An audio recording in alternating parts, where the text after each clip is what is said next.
Assalamualaikum warahmatullahi wabarakatuh. Waalaikumsalam warahmatullahi wabarakatuh. Alhamdulillah pada siang hari ini kita bertemu lagi untuk materi tambahan, yaitu materi tentang kecerdasan coding dan kecerdasan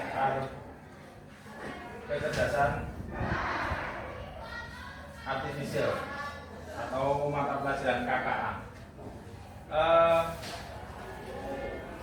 Hari ini yang tidak masuk berapa orang? 1 orang. Yang tidak masuk siapa, Mbak?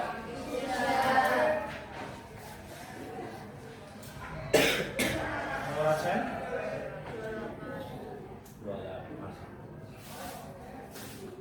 Sakit? Yang lainnya masuk ya? Oke, sebelum kita masuk materi, Pak Anang mau tanya dulu. Di HP kalian ada aplikasi Google Map? Ada yang tidak pernah menggunakan? Ya, hampir semua kita menggunakan. Terkait dengan kecerdasan buatan, menurut kalian, apakah Google Map itu bisa berpikir seperti manusia? Coba. Ya. Bisa, karena bisa menunjukkan rute yang Bisa menunjukkan rute yang kita mau. Jadi misalnya dari sini kita mau ke Wates gitu. Jadi kan ada beberapa jalan yang bisa dipilih. Lewat Selo, lewat Wates dan sebagainya. Oke, ada lagi? Ya, gimana? bisa karena bisa mengenali tempat di mana kita berada. Google Map bisa mengenali tempat kita berada, ya. Terima kasih. Seperti misalnya kita di sini kan kita berada di Dusun Tejogan, kelurahan apa? Hargorejo, Kampung. Berarti kalau Google Map juga bisa mendeteksi di mana kita berada. Misalnya HP kita di sini, ketika kita buka, ternyata di situ menunjukkan Hargorejo, misalnya seperti itu. Oke, terakhir, apakah Google Map itu bisa berpikir seperti halnya manusia? Ya, Iksan, gimana? Bisa dapat memberitahu kita apabila kita salah pikir. Bisa memberitahu kita apabila kita mengalami salah rute. Kita menggunakan rute atau Google Map, terus kita akan menuju suatu tempat, kalau jalan kita salah menyimpang, jadi Google Map itu akan memberitahu Anda salah jalan. Misalnya suruh belok ke kiri atau belok ke kanan dan sebagainya. Jadi Google Map itu bisa berpikir seperti hanya manusia berpikir. Untuk materi kita hari ini, kita akan membahas mengenai kecerdasan buatan.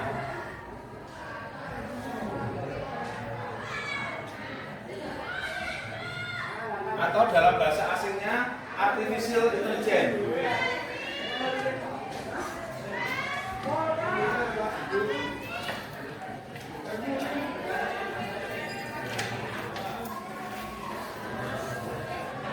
Nah, artificial intelligence ini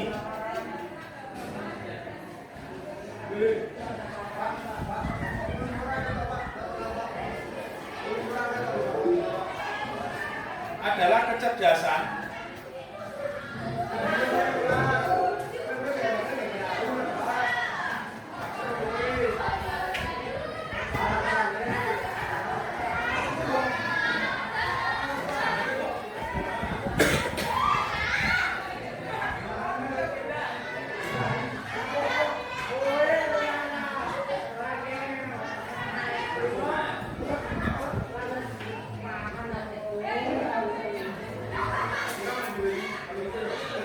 buatan adalah kecerdasan yang dibuat oleh manusia yang bisa dijalankan dalam sistem komputer, baik itu laptop, PC maupun HP yang kalian bawa. Nah, kecerdasan buatan ini sudah banyak sekali digunakan dalam berbagai bidang. Untuk selanjutnya nanti setelah pelajaran ini diharapkan kalian bisa tahu, oh ini kecerdasan buatan, oh ini sistem biasa, oh manfaatnya untuk ini, manfaat kecerdasan buatan apa, dampak negatifnya apa, dampak positifnya apa. Itu setelah kita mempelajari kecerdasan buatan kita akan tahu. Hari ini kita akan berdiskusi, nanti akan membuat kelompok. Namun sebelum kita bekerja dalam kelompok, Pak Anan akan menayangkan dulu pemaparan materi singkat mengenai apa itu kecerdasan buatan. Silakan dilihat dalam video tayangan berikut. AI juga banyak digunakan pada berbagai aplikasi loh. Contohnya fitur deepfake pada Facebook yang mampu mengenali wajah yang ada di dalam foto. Dalam foto juga menggunakan AI agar dapat menyesuaikan dengan bentuk wajah. Kalau kalian terbiasa nonton atau like konten K-pop misalnya, akan muncul rekomendasi konten yang enggak jauh-jauh dari K-pop juga. Bukan hanya di media sosial, rekomendasi musik atau film di aplikasi streaming, iklan produk pada e-commerce, rekomendasi dari virtual assistant seperti Google Assistant atau Siri juga menggunakan AI untuk mempelajari dan menyesuaikan dengan aktivitas yang biasa kalian lakukan. AI juga ada pada Google Maps untuk menganalisis rute yang paling cepat dan perkiraan waktu yang dibutuhkan. Pada game online, AI dipakai untuk menyiapkan permainan bot dan membuat karakter serta grafis permainan menjadi lebih hidup dan realistis. Lalu, apa itu AI? AI atau Artificial Intelligence atau kecerdasan buatan adalah sistem yang memungkinkan mesin atau komputer untuk berpikir, belajar, dan melakukan tugas seperti manusia. Istilah AI muncul pada tahun 1956 dalam konferensi Delaware yang diinisiasi oleh John McCarthy, seorang ilmuwan komputer asal Amerika Serikat. Di antaranya ada 4 teknik dasar pada AI, yaitu searching, reasoning, planning, dan learning. Searching adalah teknik menemukan langkah-langkah yang sistematis untuk mencapai suatu tujuan atau solusi. Contohnya AI pada Google Maps. Reasoning adalah teknik menarik kesimpulan berdasarkan fakta-fakta yang ada. Contohnya, AI pada aplikasi pendiagnosa penyakit. Planning adalah teknik memecah masalah kompleks ke dalam sejumlah operasi yang lebih sederhana. Contohnya, AI pada mesin perakitan kendaraan. Planning adalah teknik mengajarkan pola-pola data untuk memperoleh pengetahuan. Contohnya, AI pada sistem mobil tanpa pengemudi. Lalu, apa saja ya keunggulan menggunakan AI? AI dapat menyelesaikan tugas dengan cepat dan efisien sehingga dapat menghemat waktu dan sumber daya. AI dapat menganalisis data yang besar dan kompleks serta memberikan pola dan tren dari data tersebut. AI dapat bekerja secara konsisten dan mengurangi kemungkinan human error yang biasanya disebabkan oleh faktor kelelahan atau ketidaktelitian manusia. Selain itu, AI dapat bekerja 24 jam penuh, tidak seperti manusia yang terbatas. Sebaliknya, apa risiko menggunakan AI? AI membutuhkan data yang besar dan berkualitas tinggi untuk bekerja dan beroperasi secara optimal. Kualitas data yang buruk dapat memunculkan hasil yang tidak akurat. Lalu, analisa atau rekomendasi yang diberikan oleh AI juga akan mengandung bias pada data yang diberikan kepadanya. Contohnya, jika data yang diberikan pada AI kebanyakan berasal dari pasien lelaki, maka analisa penyakit yang diberikan AI akan lebih sesuai untuk kondisi pasien laki-laki dibanding pasien perempuan. Selain itu, ada juga resiko keamanan privasi. AI dapat merekam informasi pribadi dan segala aktivitas di dunia online. Data-data tersebut dapat disalahgunakan untuk tindakan kejahatan. AI memberikan kemudahan dan dapat melakukan pekerjaan manusia. Namun, kemudahan ini dapat memicu sifat malas dan serba instan. Selain itu, orang bisa saja kehilangan pekerjaan karena digantikan oleh AI. Contohnya, pekerjaan customer service yang mulai digantikan dengan chatbot AI. Selain digunakan dalam kehidupan sehari-hari, AI juga dimanfaatkan dalam berbagai bidang. Di bidang kesehatan, AI dapat digunakan untuk membantu dokter membuat jadwal temu, mendiagnosis awal penyakit, sakit dan merekomendasikan obat atau terapi tertentu. Di bidang keamanan, AI digunakan dalam kamera untuk mendeteksi adanya aktivitas yang mencurigakan. AI juga digunakan dalam keamanan cyber untuk mendeteksi serangan di dunia maya. Di bidang keuangan, AI digunakan untuk menganalisis tren pasar, memprediksi perubahan.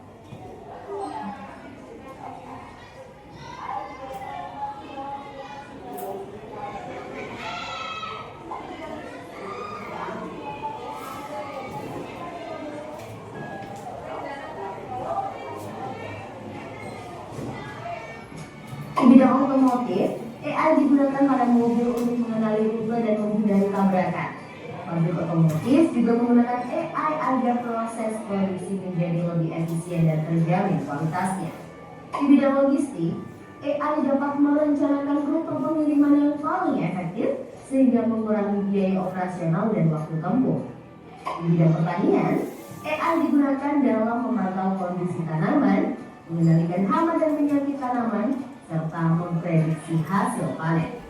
Di bidang lingkungan, AI digunakan dalam menganalisis data sensor dan citra satelit untuk memantau perubahan iklim dan lingkungan. Bagaimana dengan penggunaan AI di bidang pendidikan? AI dapat membantu memantau kemajuan belajar siswa dan merekomendasikan materi atau penilaian yang sesuai dengan kompetensi, kebiasaan, dan minat siswa. Dengan begitu, proses belajar menjadi lebih bermakna dan tepat sasaran. Untuk bahas lebih lanjut mengenai AI di bidang pendidikan, simak video berikut ini. Wah, banyak banget ya manfaat dari AI. Meskipun begitu, teknologi AI tetap memiliki batasan dan resiko. Jadi, kamu perlu paham hal itu.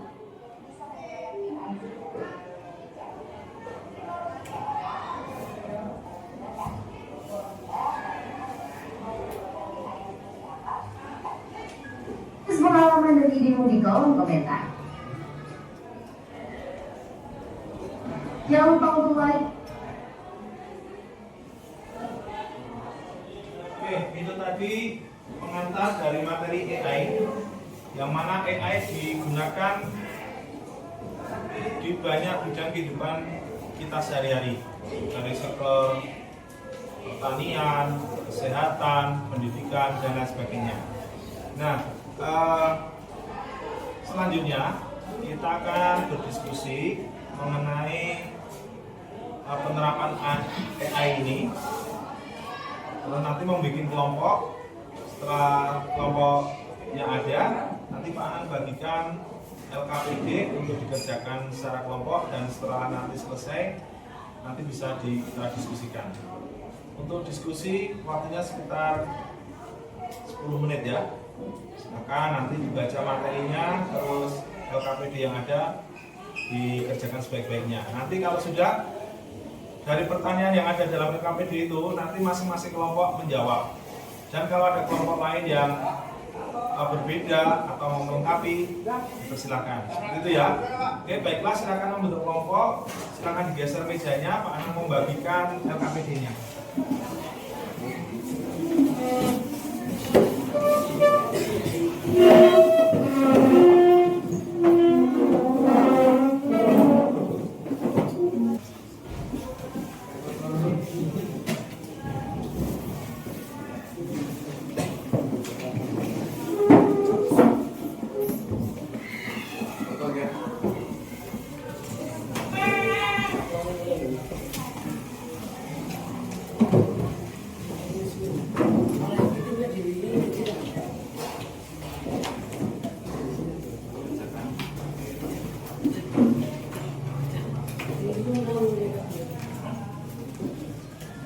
LKPD-nya silakan. Nanti tidak sampai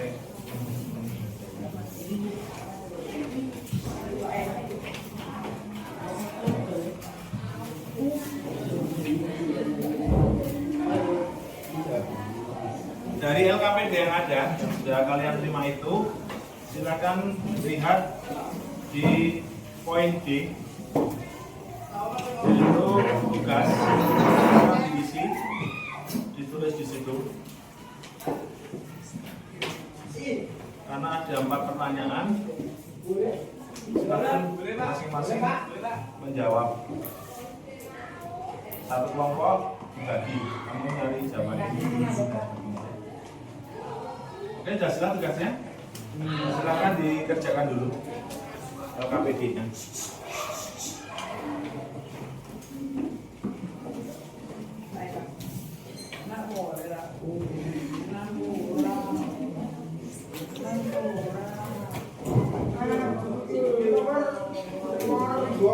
Soalnya ditulis.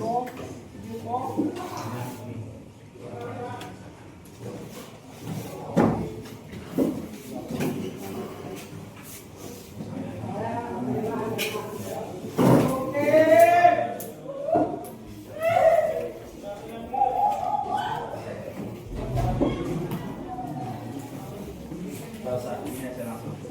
Ini.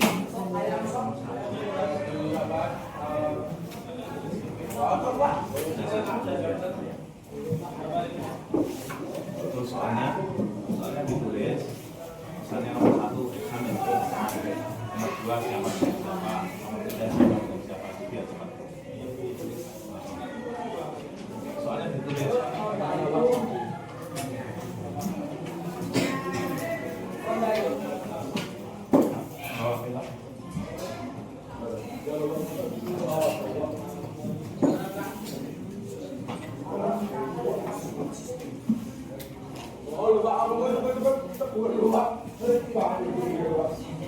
Enggak, saya sih enggak apa-apa. Sisanya ini nomor 1 kamu.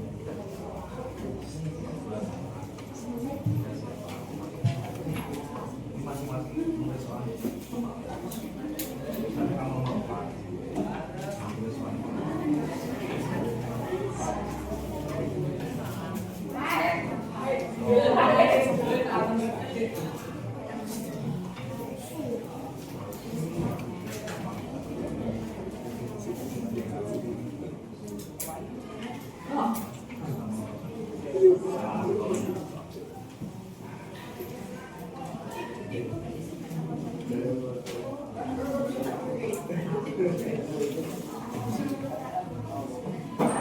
Kalau tidak muat boleh ditulis di belakang jawabannya ya nanti.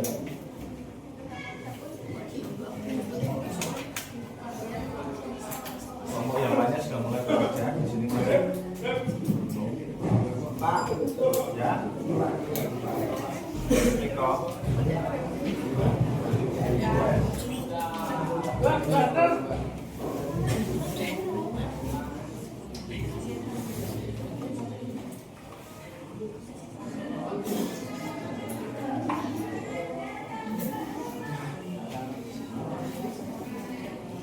Saya belum jelas. Sudah jelas ya?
Sudah selesai?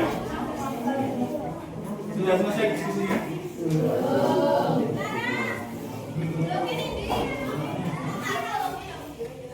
Jamu kita berapa?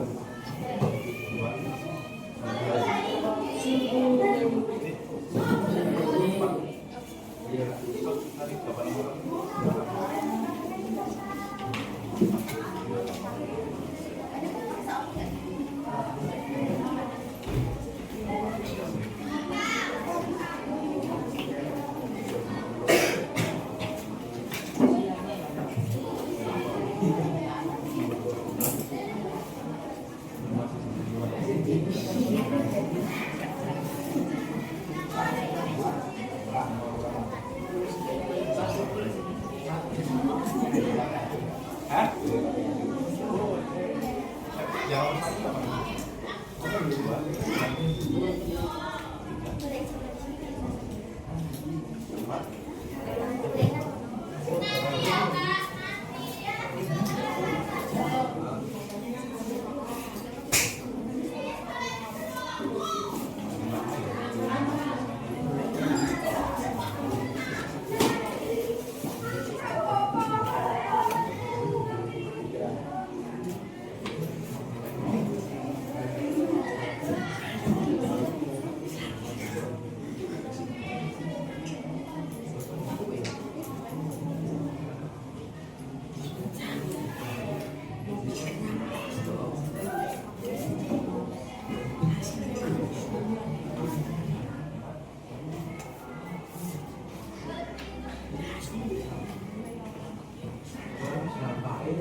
Kelompok mana yang sudah selesai nomor 1 silakan dijawab.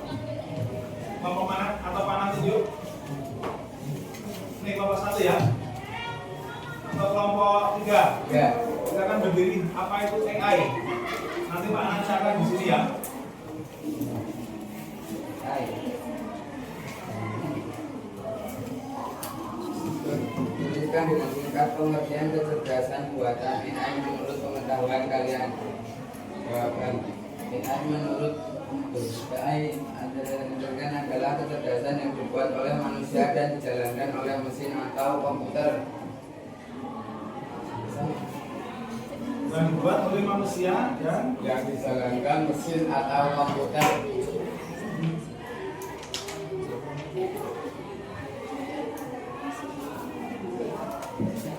kelompok 1 mungkin berbeda. Mas akan berdiri apa? Yang lainnya tolong didengarkan ya.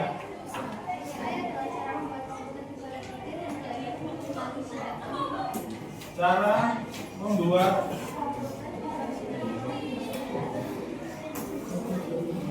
berpikir dan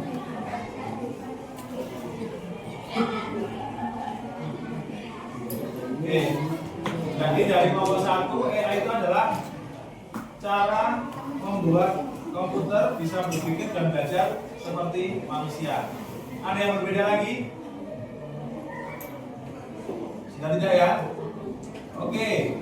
Terus sekarang yang nomor 3 dulu. Dampak positif AI. Kelompok 4 silakan.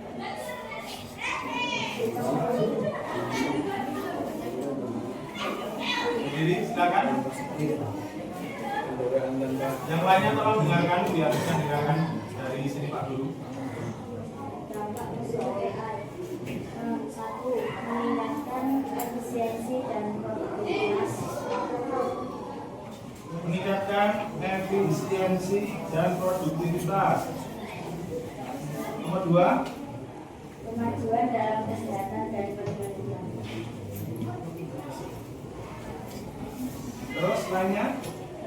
Cuma 2 aja. Oke, kelompok lainnya mungkin ada yang menambahi. Kelompok 2.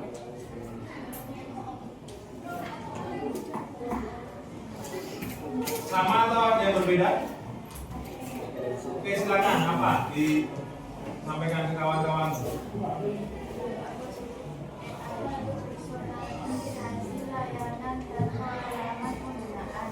Personalisasi pelayanan dan pengalaman penggunaan. Terus ada lagi? Oke. Kelompok 1 ada yang berbeda? Oke, silakan apa Mbak? Membantu dokter untuk mendeteksi penyakit lebih cepat. Oke, betul. Selanjutnya sekarang dampak negatif AI. Dampak negatifnya apa? Kelompok 3. Dampak negatif AI apa? Silakan dibacakan hasil diskusinya. Pak Anang catatkan di sini. Silakan yang keras. Ambil berdiri.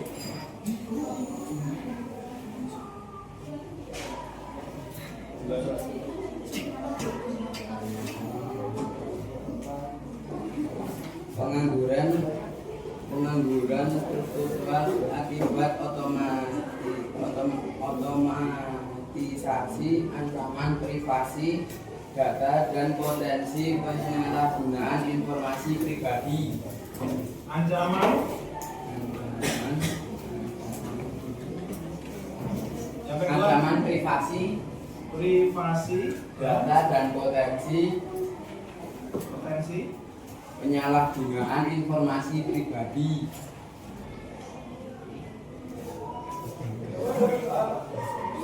Oke. Kelompok lain ada yang berbeda? Kelompok 2 coba. Ada yang berbeda kelompok 2? Silakan, Mbak. Disalahgunakan untuk kejahatan. Nah, bisa disalah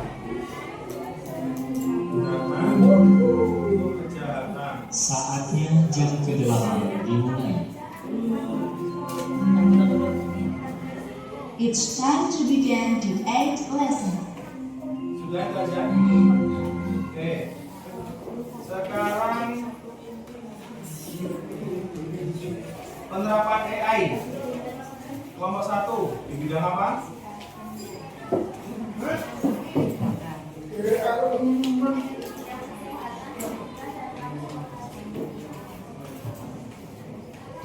Bidang kesehatan. Contohnya apa ya kesehatan?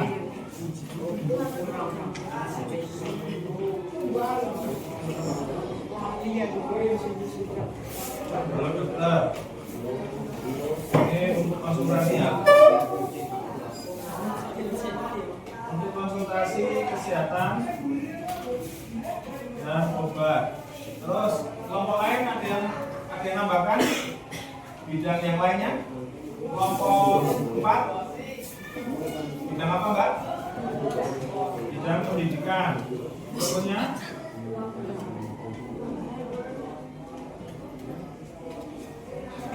ruang guru. Oke. Terus kelompok lainnya, kelompok 3 di bidang yang selain kesehatan dan pendidikan apa? Transportasi. Oke, bidang transportasi. Contohnya apa? Mobil otonom. Oke, mobil otonom. Mobil otonom itu mobil yang tanpa sopir atau mengendalikan dirinya sendiri. Mungkin kalau di Indonesia belum ada. Kalau di luar itu sudah mulai banyak. Oke, ini hasil diskusi kalian. Sudah Pak Anang catatkan di depan.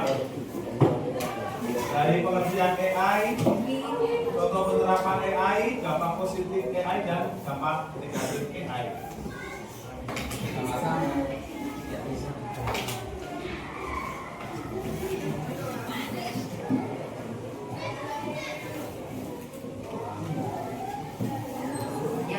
Oke, jadi sebelum Pak Anang akhiri untuk materi sesi ini, Pak Anang akan menyimpulkan bahwa AI atau kecerdasan buatan itu adalah kecerdasan yang diciptakan, dibuat oleh manusia dan bisa diterapkan dalam komputer ataupun mesin. Terus AI itu bisa membuat komputer itu berpikir atau belajar seperti halnya manusia. Jadi semakin banyak menyerap pengetahuan, AI itu juga akan berkembang keilmuannya. Misalnya gini, waktu kamu SD atau TK, kamu paling mengenal lingkungan itu hanya lingkungan sekitar rumah kamu. Ketika kamu SD, mungkin kamu sudah menjelajahi dusun kamu. Ketika SMP, kawanmu dari sekolah-sekolah yang lain, dari pedukuhan yang lain atau dari kelurahan yang lainnya, kamu kesana kesini, berarti kamu menambah pengetahuan dan jangkauannya lebih luas. Demikian juga hanya AI. AI kalau tidak dipicu oleh pengetahuan baru, dia juga akan stagnan. AI itu memiliki kemampuan menyerap data dan informasi itu secara cepat dan tidak pernah lupa. Kalau kita sering lupa, kalau AI karena dia mesin, sifatnya bukan sifat manusiawi, dia tidak akan lupa. Seperti itu. Ketika saya membuka ChatGPT di laptop saya tadi pagi, langsung ada sapaan. Selamat siang Pak Anang.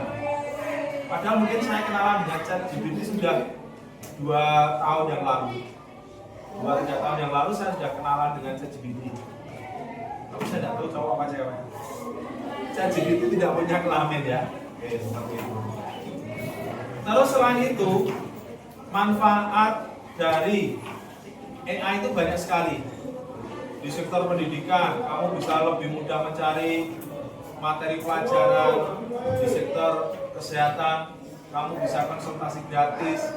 Di bidang pertanian atau peternakan, seperti Pak Anang misalnya punya peternakan itu misalnya punya gejala penyakit, saya masukkan di situ. Terus nanti akan muncul kesimpulan, oh dimungkinkan tanaman ini sakit ini, obatnya ini. Demikian juga dengan hewan. Ciri-cirinya perutnya bengkak, embung, tidak mau makan, terus lemes. Nah, di situ akan muncul kemungkinan yang paling sesuai adalah sakitnya ini dan obatnya adalah ini. Seperti itu AI di bidang kesehatan. Sekali lagi, selain dampak positifnya, dampak negatif juga banyak. AI akan merekam apapun data yang mengalir melalui internet, termasuk data-data pribadi kita. Ada misalnya seorang yang mengucapkan kalimat padahal dia tidak mengucapkan kalimat itu.